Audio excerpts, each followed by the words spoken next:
ဒီနေ့လေးမှာတော့ကျမတို့အမျိုးသမီးများအားတဘာဝကျိတ်ဆင်နွှဲနေရင်ဘလို့အခြေအနေမျိုးရောက်ရင်ပန်းတိုင်အထိရောက်ပြီးဆုံးသွားတတ်တယ်လဲဆိုတာကိုတိကျစွာဖျက်ပြပေးသွားမှာဖြစ်လို့စန်ဒီရဲ့မျက်နှာလေးကိုကြည့်ရင်အဆုံးထိလိုက်ပါစိတ်မျှော်နားထောင်ပေးကြပါအောင်တော့ကာကိုတို့ရေပန်းတိုင်ခီးအဆုံးသက်ရောက်ပြီးပြည့်မြောက်သွားတယ်ဆိုတာကကျမတို့အဖို့လိုအင်ဆန္ဒဟုသမျှပြည့်စုံသွားခြင်းပဲဖြစ်ပါတယ်။နောက်ခါဘလို့အခြေအနေမျိုးမှာ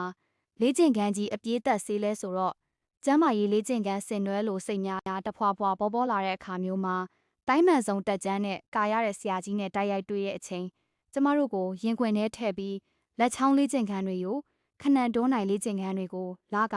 နှွေးပေါင်းဘူးတုံးချောင်းဘူးဆင်နွှဲပေးမှုများအပြင်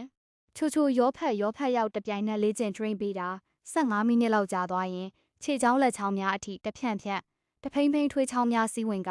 ခြေဖျားလက်ဖျားများကုပ်ပြီးအဆုံးသက်ပန်းတိုင်လိုင်းကင်နိုင်တာတွေရှိရဲ့ကနောက်တစ်မျိုးကတော့ကျမ်းမာရေးလေ့ကျင့်ခန်းတွေကိုဆရာရုပ်အလားလေ့ကျင့်သမားကြိတ်ပေးနိုင်တဲ့သူမျိုးနဲ့တွေ့တဲ့အခါတတရက်ဆက်လေ့ကျင့်မှုများကဝင်ချင်းထွက်ချင်းအချစ်လန်းခီးကိုဘဲအချိန်ဝင်ချင်းဘဲအချိန်ထွက်ချင်းခွဲခွာဖို့ပဲမစွမ်းနိုင်ပဲတတရက်ဆက်ပို့တိုက်မှုများဖြင့်ကျမ်းမာရေးလေ့ကျင့်ခန်းကိုပြောမပြတတ်အောင်လေ့ကျင့်မှုများရုပ်မေတ္တာများကြောင့်နှက်ပြီးတက်ကအဆုံးသက်ပန်းတိုင်လိုင်းကင်နိုင်ကြတာဖြစ်ပါတဲ့